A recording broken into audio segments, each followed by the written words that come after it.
Okay, so let's move ahead. For the third box, which is visible here, what can be your assumption, or what is your assumption about this third box? What will you say? बघा, simple present टेन्समध्ये आपण असं म्हटलं की कोणीतरी कसा तरी आहे. Simple past टेन्समध्ये म्हटलं कोणीतरी कसा तरी होता. What will you say here in case of this? कोणीतरी कसा तरी असेल. करेक्ट. कोणीतरी कसा तरी असेल किंवा कोणत्या तरी गोष्टीचा रंग, आकार, चव, मग त्याच गोष्टी लक्षात घ्या, विशिष्ट प्रकारच्या असतील. That is your prediction or assumption. हे की नाही, तुम्ही वर्तमानात केलेलं ते एक प्रेडिक्शन आहे, अंदाज आहे, एक भाकीत आहे, लक्षात घ्या. R you clear? मी तुम्हाला किंवा वर्तमानामध्ये सुद्धा अझम्पशन्स व्यक्त करण्यासाठी तुम्हाला या काळाची मदत घ्यावी लागते. जसं की मी तुम्हाला एक्झाम्पल सांगतो. 5 मिनिटापूर्वी मला एक व्यक्ती भेटली आणि त्या व्यक्तीला मी एक प्रश्न विचारला. त्या व्यक्तीनं माझ्या प्रश्नाचं एकदम बरोबर उत्तर दिलं. मग त्या व्यक्तीबद्दल तुमचं ॲझम्पशन काय असेल किंवा कोणता अंदाज बांधू शकताय त्या व्यक्तीबद्दल ज्यानं बरोबर उत्तर दिले?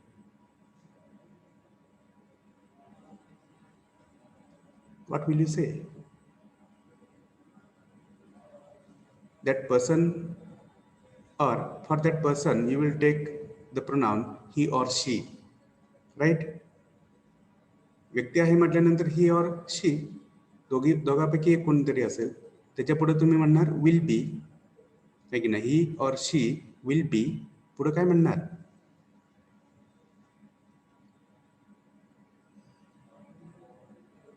अरे, साधं लॉजिक लक्षात घ्या. एखाद्या प्रश्नाचं बरोबर उत्तर देणारी व्यक्ती कशी असू शकते? इंटेलिजंट. Correct, very good. मग सांगा ते वाक्य कसं असेल तुमचं? बरोबर आहे. ही और शी विल बी इंटेलिजंट. करेक्ट, ही और शी विल बी इंटेलिजंट. तो किंवा ती हुशार असेल, त्याचमुळं त्यांनी तुमच्या प्रश्नाचं उत्तर दिलेलं असेल. Try to understand. This is the sense of this highlighted box. Okay? इथं रियालिटी काय असेल हे आपल्याला माहित नाही, पण रियालिटी बद्दल बांधलेला जो अंदाज आहे तो आपण याच्यातून व्यक्त करतो. Try to understand. After that, we had moved towards. See, our journey is basically vertical, and we have gone for horizontal learning this time. Okay? So, while learning vertically, we had moved towards second tense. Tense is same, but the second function of simple present tense, that is to denote ownership or possession. Have we seen it or not? Have we discussed it or not? काहीतरी सांगा. yes, no. लवकर लवकर सांगा, आपल्याला खूप वेळ कमी आहे. हां, सिंपल प्रेझेंट टेन्सचं दुसरं फंक्शन ओनरशिप किंवा पोझिशन व्यक्त करणं हे आपण बघितलंय की नाही? Yes sir. हां, बघितलं सर. Correct, very good. मग याच्यामध्ये आपण काय शिकलो? तर बघा, याच्यामध्ये आपण हे शिकलो की कोणाकडे तरी काहीतरी आहे. वर्तमानामध्ये सध्या, आता, यावेळी, या क्षणी, आज कोणाकडे तरी काहीतरी आहे किंवा आज कोणीतरी कशाचा तरी मालक आहे. तेच मग तुम्ही इकडे कसं म्हणाल पास्टमध्ये? बघा, तुम्हाला पास्ट पोझिशन व्यक्त करायचं आहे तर काय म्हणाल तुम्ही? For example, I will say I had a car. म्हणजेच काय? कोणाकडे तरी कार हो. नाही, आपला जो पॅटर्न आहे, मूळ पॅटर्न, जसं वर्तमानाच्या बाबतीत आपण म्हटलं की कोणाकडे तरी काहीतरी आहे, तसं या बॉक्सच्या बाबतीत काय म्हणणार तुम्ही? कोणाकडे तरी, कोणीतरी कसं तरी होत. नाही, कसं तरी होता म्हटलं तर ती फॅक्ट झाली, लक्षात घ्या. हा सेन्स झाला. मी तुम्हाला स्क्रोल करून दाखवतोय. बघा, हा सेन्स झाला. कोणीतरी कसा तरी होता, हा सेन्स झाला. कसं तरी असणं ही एक फॅक्ट आहे, वस्तुस्थिती आहे. पण जवळ असणं हा सेन्स आपल्याला याच्यातून पाहिजे आहे, या बॉक्समधून. लक्षात घ्या. काय म्हणणार मग? कोणाकडे काहीतरी होतं. करेक्ट. कोणाकडे तरी काहीतरी होतं. मी म्हटलं कधी, तर तुम्ही म्हणाल in past, in last week, last month, last year, before 10 years, in 1991, काही का असेल. All these are the signs of past tense. Okay. आणि कदाचित त्या वस्तू हरवलेल्या असू शकतात आज असेल की नाही त्या व्यक्तीकडे ते माहीत नाही, पण भूतकाळामध्ये होतं त्याच्याकडं, कोणाकडे तरी काहीतरी होतं. माझ्याकडं, तुमच्याकडं, जगातल्या कोणत्याही व्यक्तीकडं. लक्षात घ्या. ठीक आहे. Let's move ahead for the next simple tense, that is simple future tense denoting possession, and that is again assumed possession or predicted possession. तर इथं काय म्हणाल तुम्ही? वर्तमानामध्ये आपण म्हटलं कोणाकडे तरी काहीतरी आहे, भूतकाळामध्ये म्हटलं कोणाकडे तरी काहीतरी होतं. आता इथं काय म्हणू आपण? कोणाकडे तरी काहीतरी असेल. Very good. कोणाकडे तरी काहीतरी असेल. बघा, आपल्या आजूबाजूची जी माणसं आहेत की नाही, ती धडपडत आहेत काहीतरी मिळवण्यासाठी, प्रत्येक जण. लक्षात घ्या. मग आज समजा कोणाकडे तरी काहीतरी नाही, मग ती कोणती का गोष्ट असे ना, आज समजा नाही, पण भविष्यात मात्र त्यांच्याकडं ती गोष्ट असेल. मग तो मी असेल किंवा जगातली कोणती व्यक्ती असेल, त्यांच्याकडे काहीतरी असेल. जसं बघा की तुम्ही सर्वजण आहात जे इंजिनिअरिंगचे स्टुडंट्स आहात, पहिल्या वर्षामध्ये आहात. मग 4 वर्षानंतर तुमच्या सर्वांकडं काय असेल? What will you have? A job with good salary. Correct. A job with good salary you will have. बघा, मी म्हणतोय you will have jobs with good salaries. तुम्हाला सगळ्यांना उद्देशून म्हणतोय. You will have degree of engineering after 4 years, after 3 years, what ever. You will have, तुमच्याकडे असेल. आज आहे का? नाहीये, पण भविष्यात मात्र असेल. Are you getting the sense? Yes, sir. हां. प्रत्येक वेळेस शॅल बी विल बी दिसलं की त्याला फ्युचर कंटिन्युअस टेन्स म्हणायचं का? किंवा हॅड दिसलं की लगेच त्याला पास्ट परफेक्ट टेन्स म्हणायचं का? हॅव हॅज दिसलं की लगेच त्याला प्रेझेंट परफेक्ट टेन्स म्हणायचं का? नाही. त्याच्या मागचे पुढचे शब्द बघायचे आहेत आणि त्याच्यावरून ठरवायचं आहे की तो सिम्पल टेन्स आहे की परफेक्ट टेन्स आहे. Is that clear? Yes sir. हाँ, Yes, ठीक है. sir. तो आगे चलते हैं. I will share another screen and we will proceed with our discussion. See.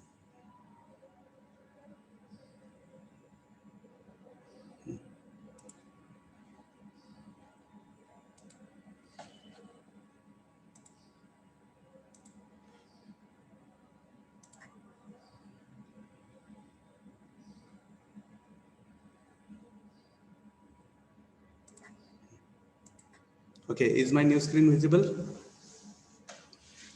Yes, sir. हाँ. So in our last lecture we were up to here. Okay, इथेपर्यंत आपण चर्चा केलेली होती. आणि वर आपण काय शिकलो होतो बघा, थोडक्यात आपण जाऊयात लगेच.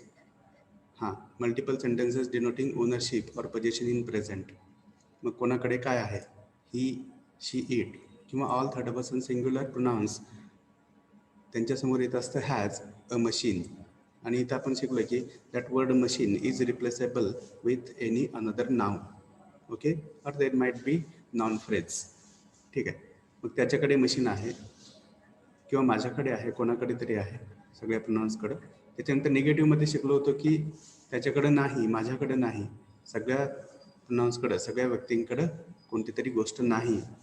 त्याच्यानंतर आपण तिसऱ्या कन्स्ट्रक्शनकडे आलो होतो, that is positive verbal question. आणि याच्यामधून आपण काय शिकून घेतलं? कोणाकडे तरी काहीतरी. What will be the sense? Tell me.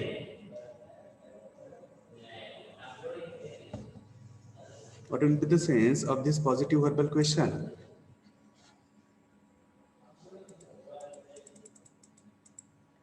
कोणाकडे तरी काहीतरी कोणाकडे तरी काहीतरी असेल.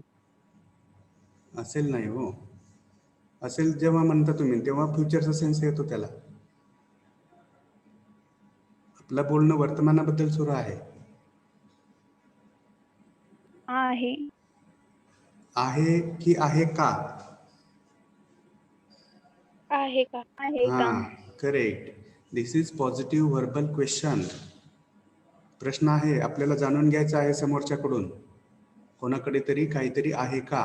जसं की मी तुम्हाला प्रश्न विचारतोय, do you have your cellphones. माझा प्रश्न हा वर्तमानातल्या पोझिशन बद्दलचा आहे, सध्याच्या स्थितीबद्दलचा आहे, म्हणजे पोझिशनच्या बाबतीतली स्थिती. Do you have your cellphones? Give me the answer. हां, Yes, sir. Yes, Yes, sir. Correct. Yes, we have our cellphones. मग हे या रचनेमध्ये आहे पॉझिटिव्ह वर्बल क्वेश्चन. त्याच्यानंतर निगेटिव्ह वर्बल क्वेश्चन आहे. What will be the sense? कोणाकडे तरी काहीतरी काहीतरी नाही का. करेक्ट, नाही का. जसे मी तुम्हाला म्हणतोय, डोंट यू हॅव और don't you have cellphones, then again your answers will be yes, we have our cell phones, or no, we don't have our cell phones. ठीक है. So that is the part of understanding regarding this fourth construction. Then let's go ahead for the fifth one, that is WH questions. मग आपण गेल्या वेळेस चर्चा केली होती की कोणाकडे आहे, काय आहे, किती आहेत, कोणत्या प्रकारचा आहे, कोणता ब्रँड आहे वगैरे, का आहे की नाही. तर हे सगळे प्रश्न तुम्हाला इथं पाहायला मिळतील. Okay. Y does he have, बघा हा प्रश्न आहे, Y does he have machines. मग तुमचं उत्तर असू शकतं की he has machines because he has purchased them. Again it has the sense of present position, लक्षात घ्या. त्याच्यानंतर I hope you have understood. आता कधी कधी बघा हा 13वा प्रश्न बघा, तुमच्या लक्षात येईल. Whose machines do I have? Do we have? Do you have? तुम्हारे पास किनके मशीन्स है या किसके मशीन्स है. कभी कभी हो सकता है कि हम दूसरों से बारो करते हैं कुछ चीज़ें, है ना. उसी कॉन्टेक्स्ट में ये क्वेश्चन एप्लीकेबल है. तुम्हारे पास है ये ठीक है, पर किनके है, किसके है, that don't understand. Is it clear? See, all these constructions have simple present tense. Okay, you have to enlarge the scope of your vision. You have to enlarge the span of your understanding, your learning. You have to enlarge the span of the tenses. Tenses are not just about single construction. Tenses are about all multiple constructions with different purposes.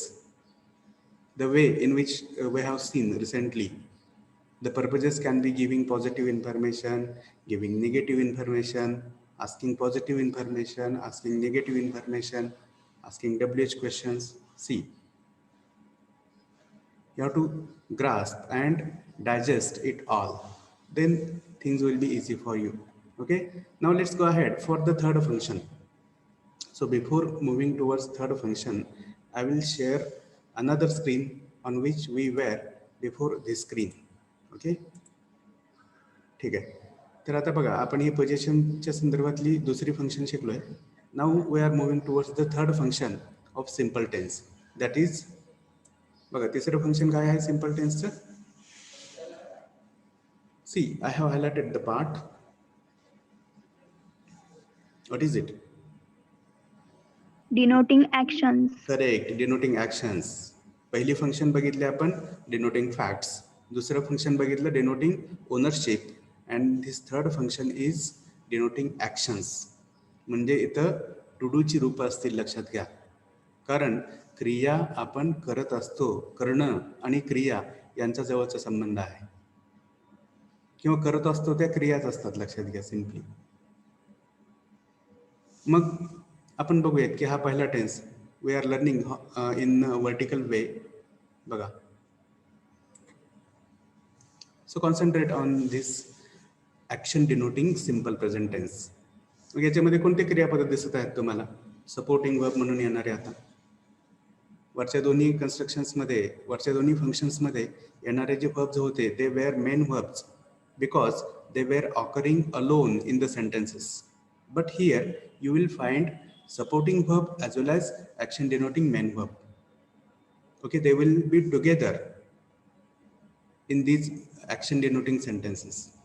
So which supporting verbs do you find here? Do, does, did. हां, do आणि does. Did हे इकडं आहे पास्टमध्ये. ठीक आहे, clear?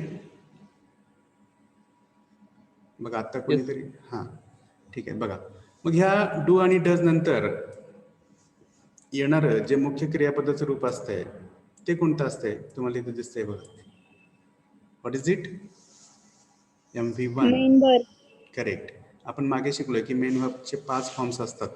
पहिला असतो तो इन्फिनेटिव्ह, दुसरा प्रेझेंट, तिसरा पास्ट, त्याच्यानंतर चौथा पास्ट पार्टिसिपल आणि चौथा present participle.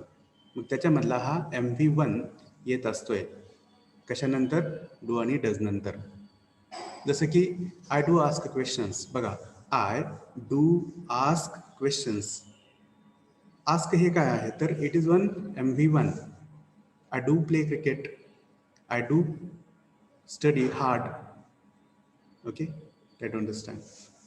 And this is the formula which you can see here. Okay, and these are the examples.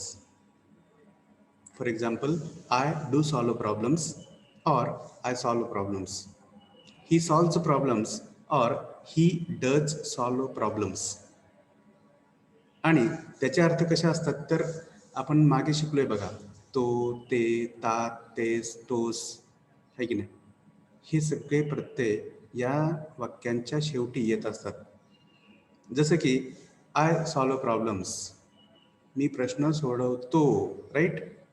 They solve problems, ते प्रश्न सोडवतात. ओके, तात. यू सॉल्व प्रॉब्लेम्स, तुम्ही प्रश्न सोडवता. And all these sentences have the sense of habitual action. You can see at the bottom here. Okay, what kind of actions do we express with simple present tense denoting actions? So we express habitual actions, universal truths, then scientific truths, routines, and fixed timetables. So there are many such repeating actions, frequent actions around us if you observe.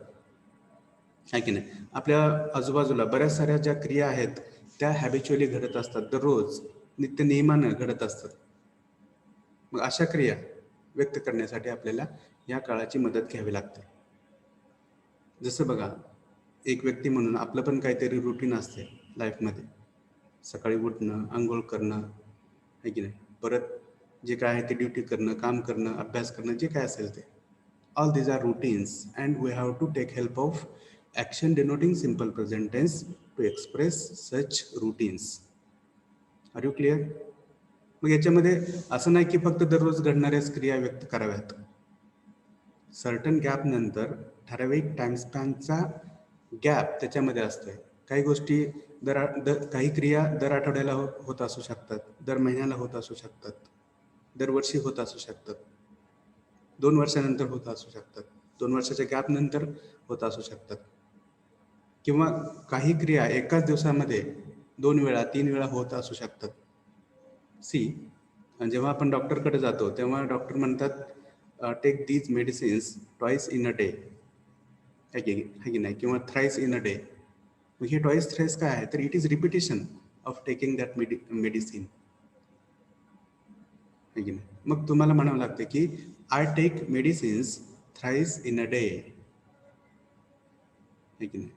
किंवा माझा तुम्हाला प्रश्न आहे, how many times do you take food in a day? Give me your answer. What is your answer? How many times do you take food in a day? May it be lunch or dinner or whatever. You say, I take, I do. हाँ, I take food, I take food हाँ, to हाँ, 2 times or twice in a day किंवा once in a day. बघा हे once, twice, thrice, 4 times, all these are the signs of frequent action, repeated action. कळतंय?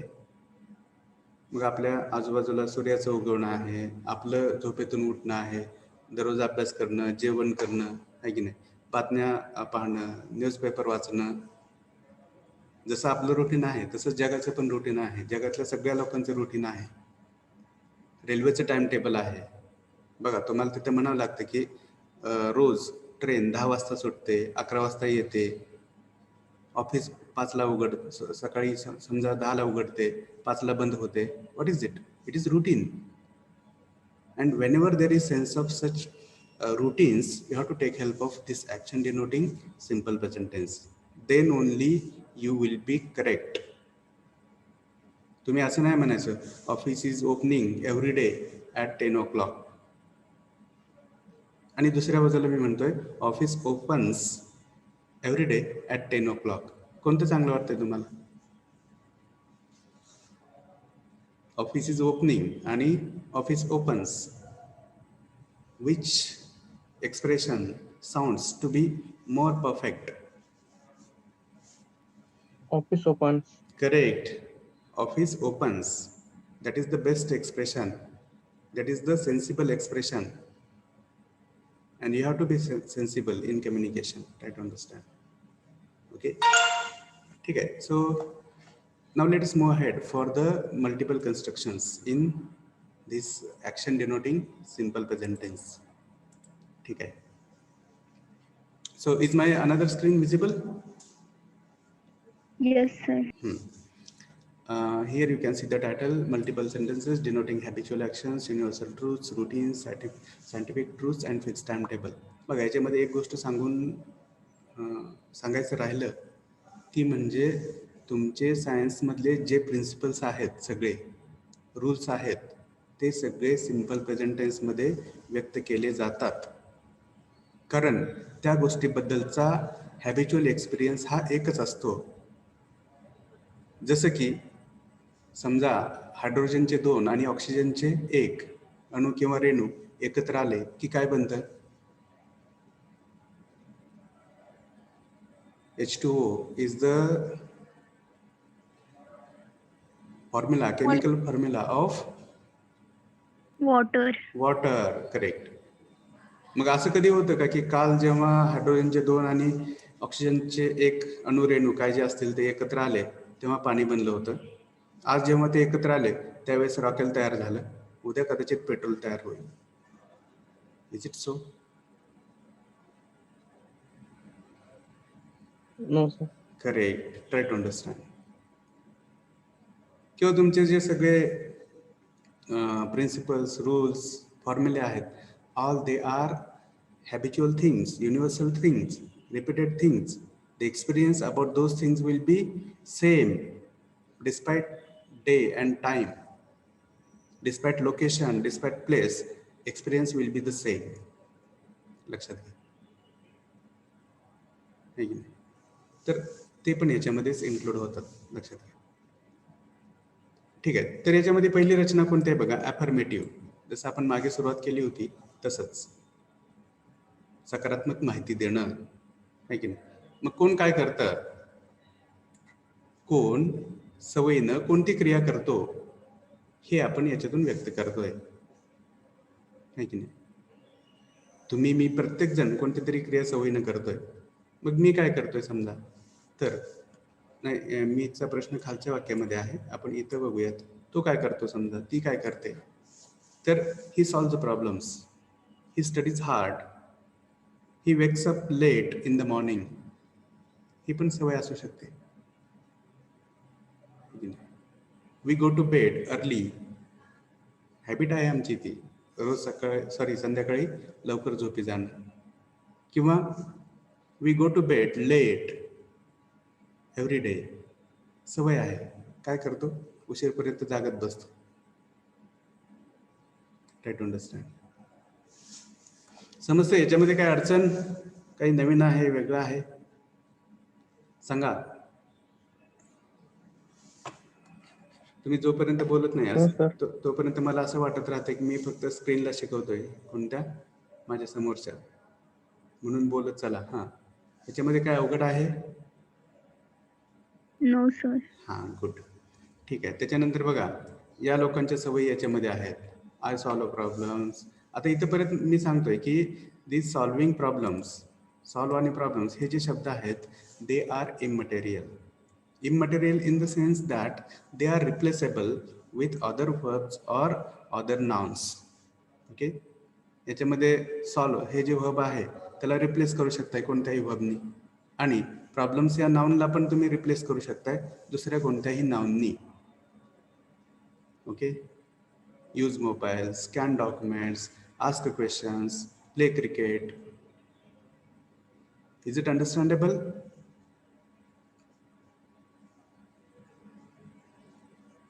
Is it understandable? Yes sir. हां, ठीक आहे.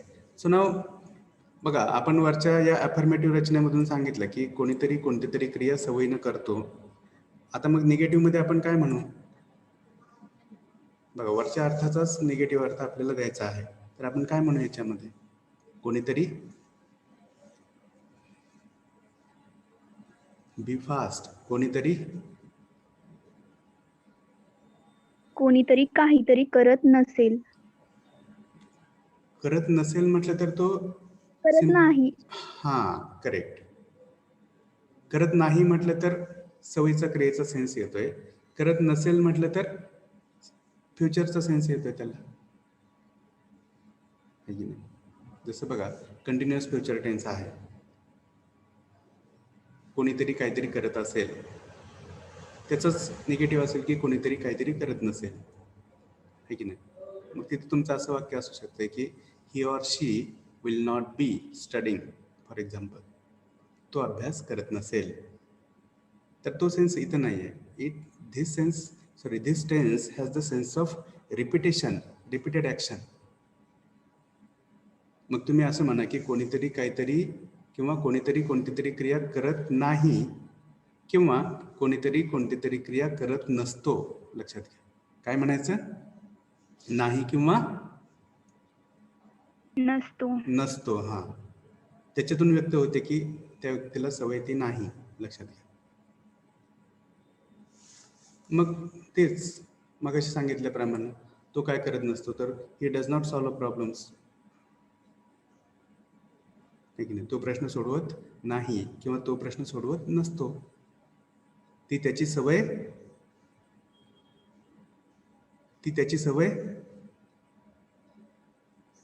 आहे की नाही? नाही. हा, लक्षात घ्या.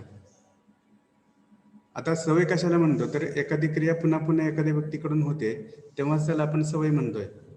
कळते? एखाद्यानं एकदा कोणती तरी एक क्रिया केली त्याला आपण सवय नाही म्हणत. Are you clear? लक्षात घ्या.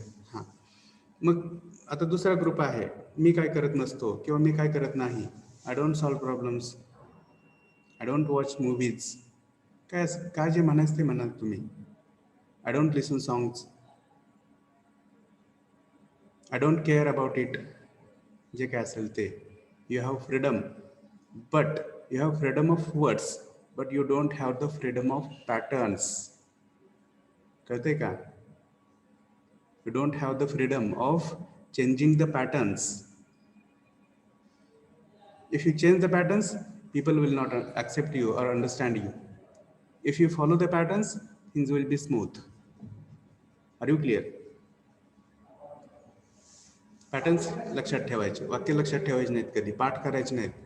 इंग्लिश बोलायचं म्हणजे पाठ कधी करायचं नाही. कसं बोलायचं ते शिकून घ्यायचं. शब्दांची मांडणी कशी करायची ते शिकून घ्यायचं. शब्द हे ऑलवेज रिप्लेसेबल असतात. ओके, लक्षात घ्या. आता तिसरी कन्स्ट्रक्शन आहे पॉझिटिव्ह व्हर्बल क्वेश्चन. काय म्हणाल याच्यामध्ये? परत मी तुम्हाला आठवण करून देतोय की वरच्या अफर्मेटिव्ह मध्ये आपण म्हटलं कोणीतरी कोणतीतरी क्रिया सवयीनं करतो. दुसऱ्या निगेटिव्ह मध्ये म्हटलं कोणीतरी कोणतीतरी क्रिया सवयीनं करत नाही. तर आता या तिसऱ्या रचनेमधून आपण काय म्हणू? कोणीतरी कोणीतरी काहीतरी करत आहे का? करत आहे का म्हटलं तर तो झाला कंटिन्युअस प्रेझेंट टेन्स. करतो का? करेक्ट. कोणीतरी काहीतरी करतो का? बघा तो परत तो तात तेच तोच परत येते इथं, कारण तोच तर एक पॅरामीटर आहे त्या ऍक्शनला रिपिटेशनचा सेन्स देण्याचा. कळते? परत एकदा मी रिपीट करतोय, कोणीतरी कोणती तरी क्रिया करतो का? आपला हा प्रश्न आहे म्हणून शेवटी का म्हणणं गरजेचं आहे. अफर्मेटिव्ह असेल तर करतो, निगेटिव्ह असेल तर करत नाही, आणि पॉझिटिव्ह व्हर्बल क्वेश्चन असेल तर करतो का? मग जसे मी तुम्हाला विचारतोय, डू यू स्टडी रेग्युलरली, याचा मराठी अर्थ आहे तुम्ही नियमितपणे अभ्यास करता का? करता. ओके, का? And your answer can be yes, we study regularly or we don't study regularly. कळतंय? किंवा समजा आपला क्लास रेग्युलर सुरू आहे फिजिकल मोडमध्ये समोरासमोर, तुमचे वडील कधीतरी येतात आणि मला भेटतात समजा आणि मला विचारतात, does he ask questions in class? Does she ask questions in class? Does she concentrate in class? Does he concentrate in class? काय अर्थ आहेत या प्रश्नांचे?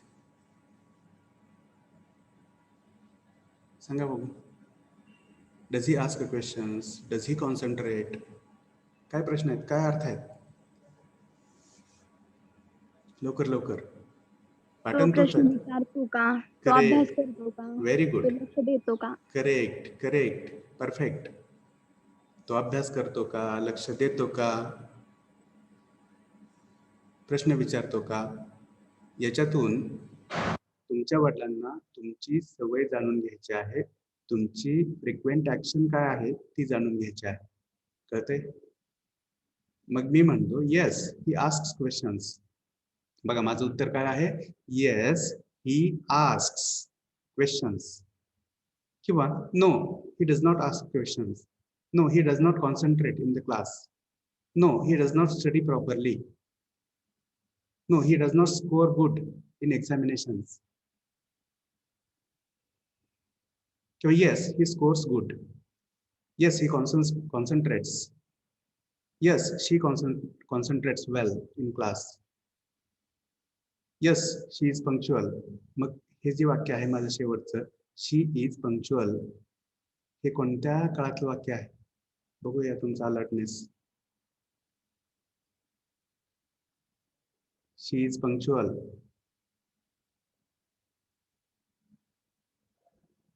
अरे आत्ता शिकवलंय मी तुम्हाला, एवढ्या लवकर विसरताय? कोण सांगते बघूयात? She is punctual.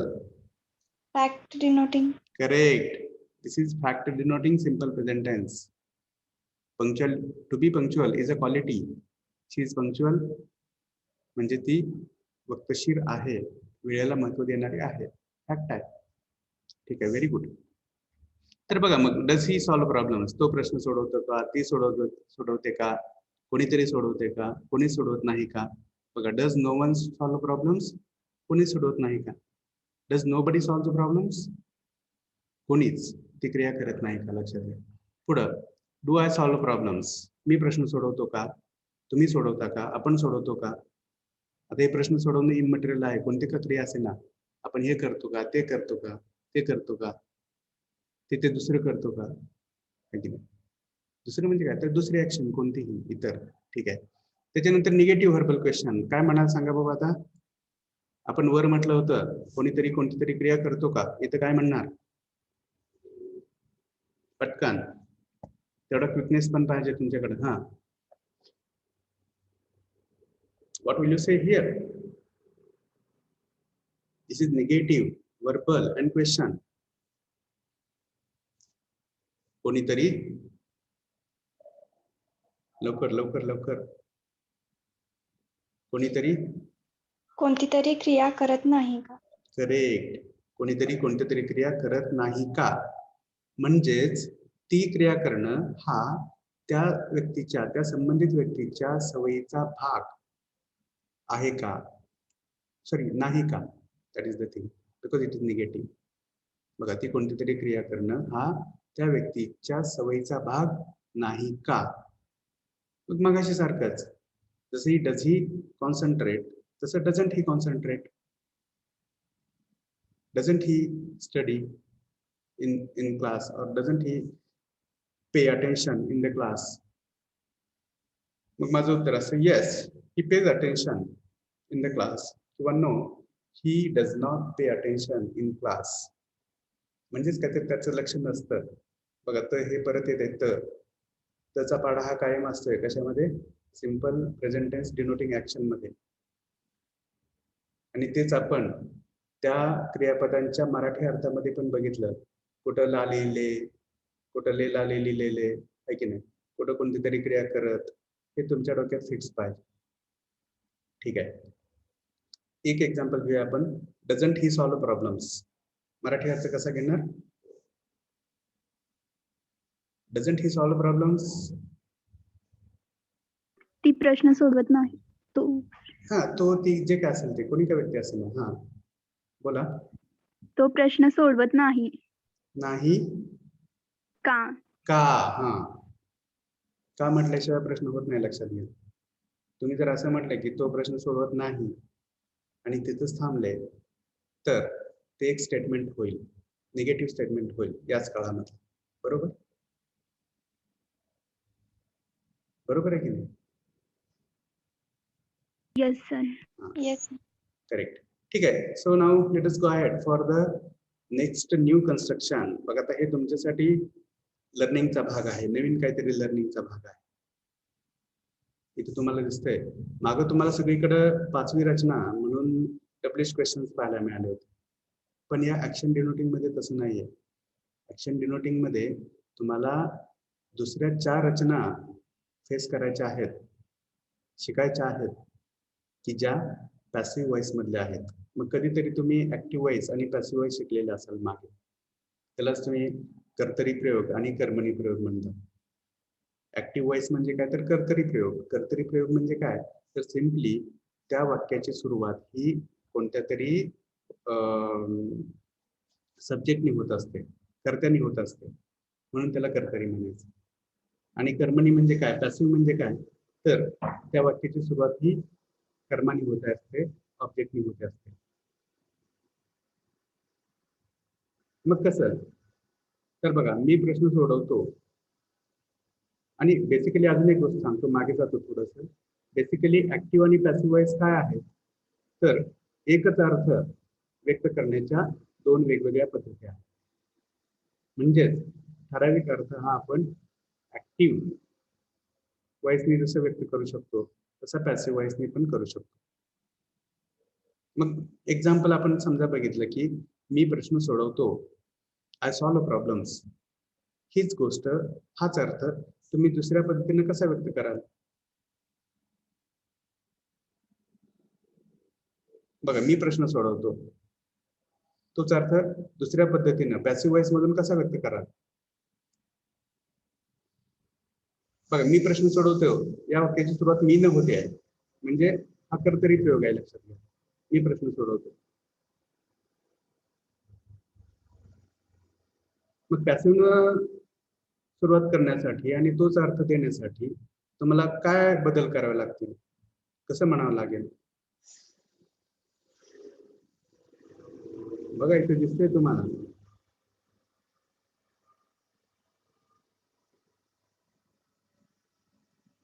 वाचा ते. Problems are solved by me. Correct, problems are solved by me. प्रश्न माझ्याकडून सोडवले जातात किंवा सोडवण्यात येतात. मग बघा, मी प्रश्न सोडवतो म्हटलं काय आणि प्रश्न माझ्याकडून सोडवले जातात म्हटलं काय, दोन्हीचाही अर्थ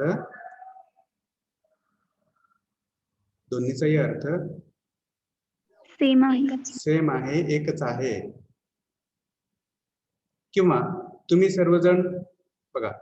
सर्वजण मोबाईल्स वापरता, ऍक्टिव्ह व्हॉइस. मोबाईल्स तुम्हा सर्वांकडून वापरले जातात किंवा मोबाईल्स तुम्हा सर्वांकडून वापरण्यात येतात. कुठं खटकतंय? कुठं असं वाटतंय का की असं कुठं असतं काय? कळतंय का? दोन्हीचाही Yes, sir. अर्थ एकच आहे, सेम आहे. मग तुम्हाला दोन्ही पद्धती कळायला पाहिजेत. मग त्या तुमच्या बोलण्यामध्ये असतील किंवा दुसऱ्यांनी तसं बोललं तरी तुम्हाला ते समजून घेता आलं पाहिजे. Means these constructions help you in both speaking as well as listening, in expressing as well as understanding. Try to understand. मग कधी कधी जेव्हा आपल्याला या रचना सवयीच्या नसतात त्यावेळेस मग आपण कदाचित गोंधळून जातो. प्रॉब्लेम्स आर सॉल्व्ड बाय मी, हे काय आहे वेगळंच? काही वेगळं नाही. आय सॉल्व्ह प्रॉब्लेम्सचं वेगळं स्वरूप आहे, ते पॅसिव्ह वॉइस आहे. मग तुमचा इथे हा प्रश्न असेल की हे जे ऑब्जेक्ट आहे सुरुवातीला येणारं पॅसिव्ह वॉइस मध्ये ते कसं शोधायचं? तर दिलेल्या वाक्यामधलं काय शोधायचं? वर्ब शोधायचं. ऍक्शन डिनोटिंग मेन वर्ब शोधायचं. सांगा बघू, दिलेल्या वाक्यातलं ऍक्शन डिनोटिंग मेन वर्ब कोणता आहे? इथे मी तुम्हाला मागे घेऊन जातो.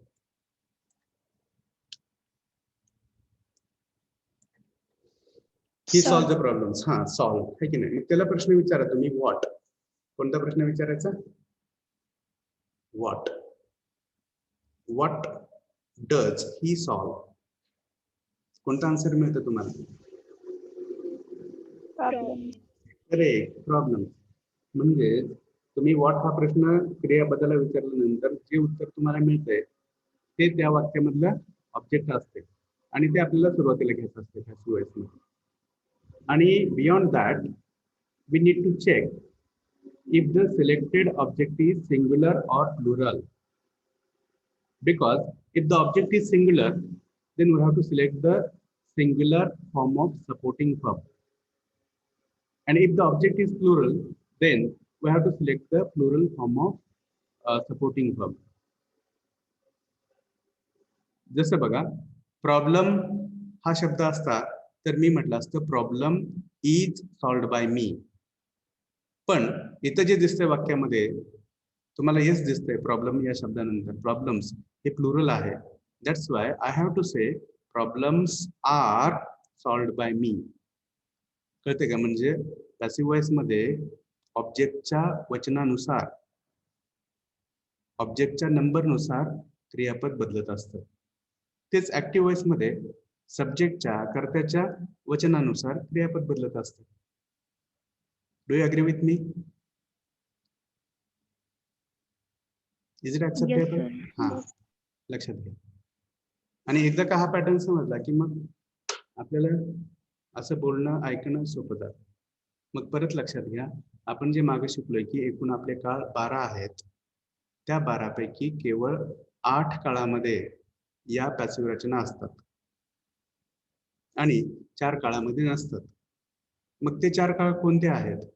तर बेसिकली प्रत्येक मुख्य काळामधला चौथा काळ, that is perfect continuous, may it be perfect continuous present, may it be perfect continuous past or perfect continuous future. या 3 काळामध्ये पॅसिव्ह रचना नसतात. In addition to these 3 tenses, continuous future tense is the 4th tense in which you will not find passive constructions. मग का नसतात? तर ते आपण करायला गेलो तर त्यांना अर्थ मिळत नाही, अर्थ येत नाही, म्हणून त्याच्यामध्ये नसतात. एवढं लक्षात ठेवायचं. मग बाकीच्या 8 काळामध्ये तुम्हाला या पॅसिव्ह रचना पाहायला मिळतात.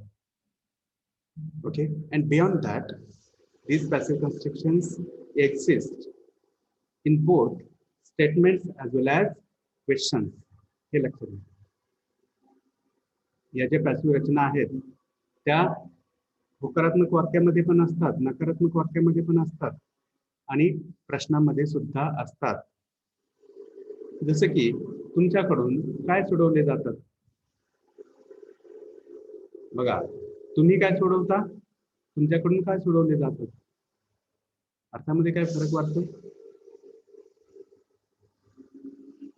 मी म्हटलं तुम्ही काय सोडवता आणि दुसऱ्या बाजूला म्हटलं तुमच्याकडून काय सोडवले जाते. Is there any difference in meaning? No sir. Try to understand, though these are questions, these two types of questions have the same sense and the person wishes to know the same thing. ठीक आहे, तुम्ही काय सोडवता आणि तुमच्याकडून काय सोडवलं जातं. तुम्ही काय बघता, तुमच्याकडून काय बघितलं जातं. तुम्ही काय वाचता, तुमच्याकडून काय वाचलं जातं किंवा वाचण्यात येतं. Try to understand.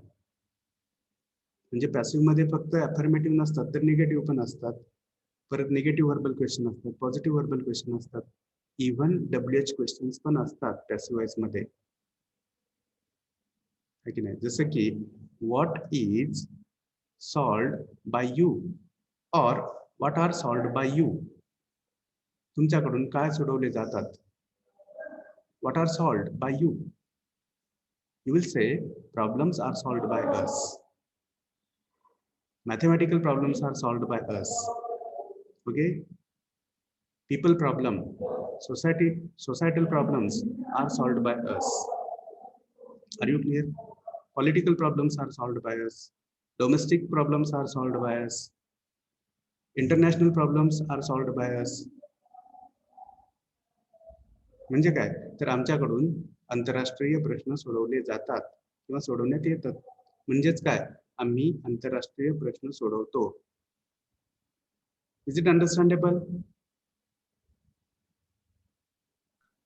Yes sir. हा, लक्षात घ्या. ठीक आहे, तर मग आपण ह्या पहिल्या रचनेकडे जाऊयात, अफर्मेटिव्ह पॅसिव्ह. ओके, ठीक आहे. We are with the fifth construction, that is affirmative passive. Concentrate here. आणि वाक्य कसं आहे बघा, problems are solved by me. बघा या बाय नंतर आपले पर्सनल प्रोनाउन्स येत असतात की जे ऑब्जेक्टिव्ह फॉर्म मध्ये असतात. कोणते ऑब्जेक्टिव्ह फॉर्म्स आहेत पर्सनल प्रोनाउनचे? तर me, us, you, him, her, it, them, है की नाही. शिवाय all, these, those, a few, many, some हे सगळे येतील. लक्षात घ्या, कारण हे सगळेच आहेत क्रिया करणारे किंवा ज्यांच्याकडून क्रिया केल्या जातात ते हे सगळेच आहेत, इन्क्लुडिंग आय. बघा, जसं मी क्रिया करतोय तसं बाहेरचं जग पण क्रिया करतंय. बाहेरच्या जगातली माणसं पण क्रिया करत आहेत किंवा माणसांचे समूह, ग्रुप्स क्रिया करत आहेत. लक्षात घ्या, किंवा करतात. समजते याच्यामध्ये काही न पटण्यासारखं वगैरे असं वाटतंय का? असेल तर विचारा. You are free to ask anything. पण याच्यामध्ये नोशन्स क्लिअर पाहिजे. काय म्हणायचंय, कसं म्हणायचंय, कोण बोलतंय, काय बोलतंय, म्हणायचं काय आहे, म्हणते कसं, हे लक्षात आलं पाहिजे. Is there any doubt? Any doubt, any misunderstanding, any confusion, anything that doesn't make sense? ठीक आहे, पुढे जाऊयात. म्हणा येस नो काहीतरी म्हणा.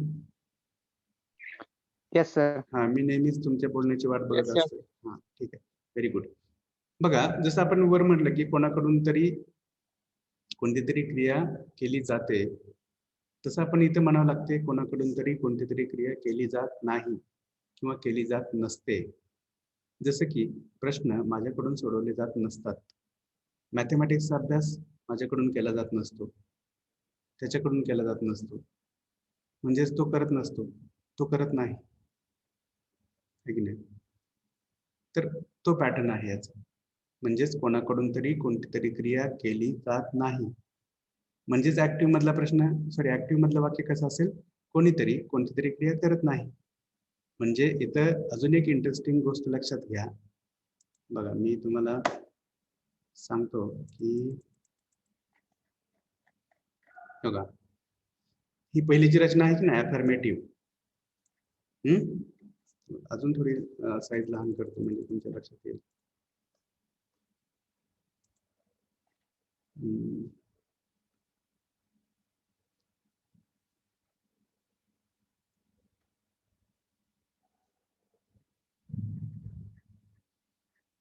हा हे बघा, ही पहिली अफर्मेटिव्ह रचना आणि इकडची पाचवी रचना कोणती बघा, अफर्मेटिव्ह पॅसिव्ह सी हा इथे बघा, अफर्मेटिव्ह पॅसिव्ह ही रचना पाचवी रचना आणि इकडची आपली पहिली रचना, they are of same sense. बघा, पहिली आणि पाचवी रचना एकाच अर्थाच्या आहेत. पहिलीमध्ये आपण म्हणतो मी कोणती तरी क्रिया करत नाही किंवा करतो, सॉरी, मी कोणती तरी क्रिया करतो, आणि पाचवीमध्ये म्हणतो माझ्याकडून कोणती तरी क्रिया केली जाते. परत दुसरी आणि सहावी रचना बघा, ही दुसरी रचना आणि पॅसिव्ह मधली 5 नंतर येणारी सहावी निगेटिव्ह रचना बघा, कुठे आहे ती निगेटिव्ह पॅसिव्ह, हा इथं आहे बघा, एफ इथं आहे निगेटिव्ह पॅसिव्ह. दोन्हीचाही अर्थ एकच. कसं तर बघा, मी कोणती तरी क्रिया करत नाही, माझ्याकडून कोणती तरी क्रिया केली जात नाही. कळतंय? त्याच्यानंतर तिसरी रचना बघा, पॉझिटिव्ह व्हर्बल क्वेश्चन इथे दिसते तुम्हाला, पॉझिटिव्ह व्हर्बल क्वेश्चन.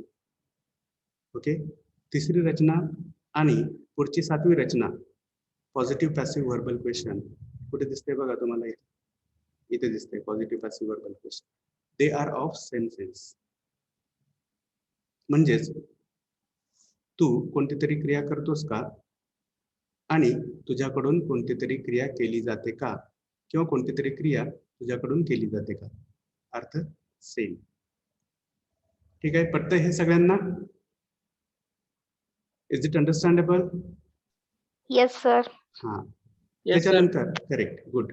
त्याच्यानंतर बघा, ही चौथी रचना डी इथे दिसते तुम्हाला, निगेटिव्ह व्हर्बल क्वेश्चन. म्हणजे कोणीतरी कोणती तरी क्रिया करत नाही का, आणि इथलीच क्रिया ही रचना दिसते बघा, निगेटिव्ह पॅसिव्ह व्हर्बल क्वेश्चन. बघा, कोणाकडून तरी कोणती तरी क्रिया केली जात नाही का. सवयीनं परत एकदा, सवयीचा सेन्स या रचनामध्ये कुठेही मिस होत नाही. सगळं जे चाललंय ते त्या रिपिटेटिव्ह ऍक्शन बद्दलच चाललंय. It is constant. Okay, and around that constant element all these constructions revolve. Are you clear? कळतंय का? Yes, sir. ठीक आहे, तर आपण आता पुढे जाऊयात. I will enlarge and we'll proceed. ठीक आहे, बघा, आता आपण ही शिकत होतो की affirmative passive. I'll enlarge it for your better visibility.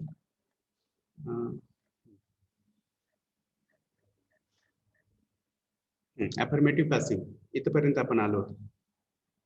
आता निगेटिव्ह पॅसिव्ह, याचा सेन्स असेल की कोणाकडून तरी कोणती तरी क्रिया केली जात नाही.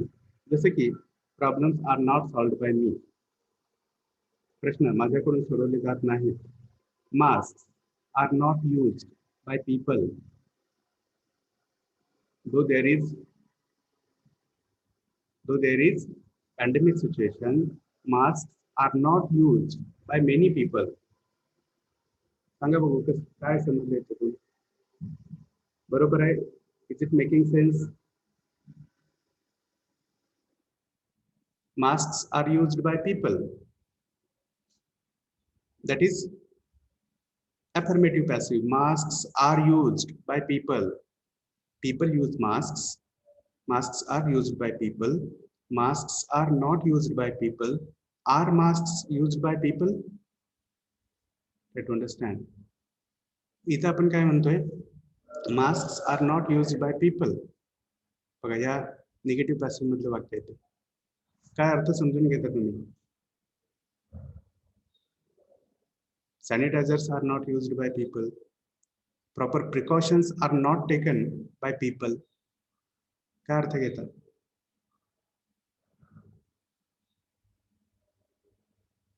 Precautions are not taken by people. सांगा काय समजलं त्या रचनेतून, कसा मराठी अर्थ समजून घेता?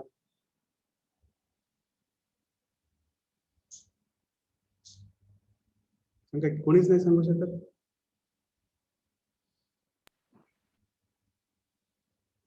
Go ahead. Actually, we are crossing the time. मला एवढं उत्तर द्या, आपण थांबूया तिथं. Sanitizers are not used, masks are not used, precautions are not taken,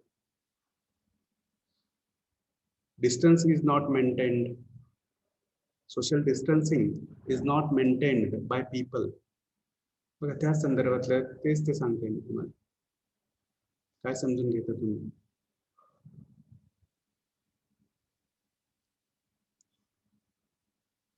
लोकांकडून ती क्रिया केली जात नाही. Very good. लोकांकडून या क्रिया केल्या जात नाहीत. That is the sense of this negative passive. म्हणजेच काय तर लोक ते करत नाहीत, लोक त्या गोष्टी करत नाहीत. मग लोक त्या गोष्टी करत नाहीत म्हटलं काय, आणि लोकांकडून त्या गोष्टी केल्या जात नाहीत म्हटलं काय, दोन्हीचे अर्थ एकच. एकच. Very good. So now let us go ahead for the attendance. Whatever the remaining discussions are, we will hold them in our next lecture. Okay, so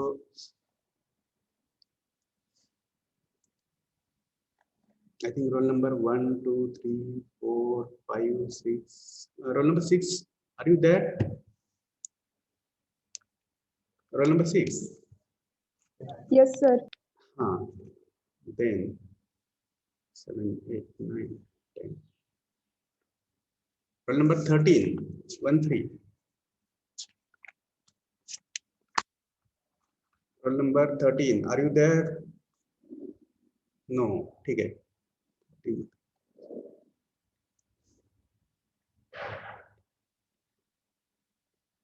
Roll number 22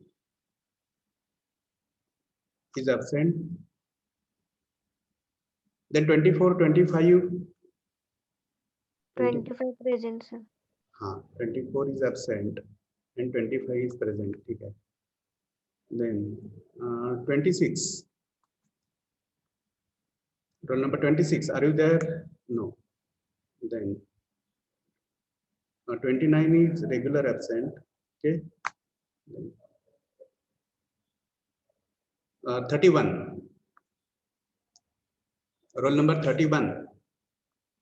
Absent. Okay. Roll number 37. Roll number 37. Are you there? No. 41. Roll number 41 is absent.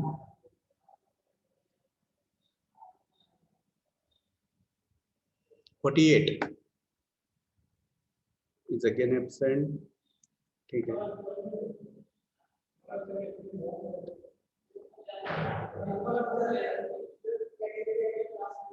Roll number 60.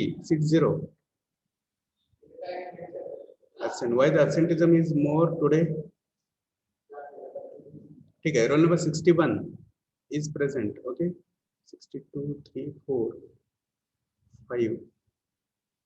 Roll number 24. Snehal Kore. You are visible here and you are not unmuting yourself and marking your attendance. Then same case with 37 is visible but not attending. Okay. Okay, so I will repeat the absent numbers once again and we will stop here. Roll number 13, 22, 24, 26, 29, 31, 37, 41, 48 and 60. Okay, let's stop here for now. Thank you.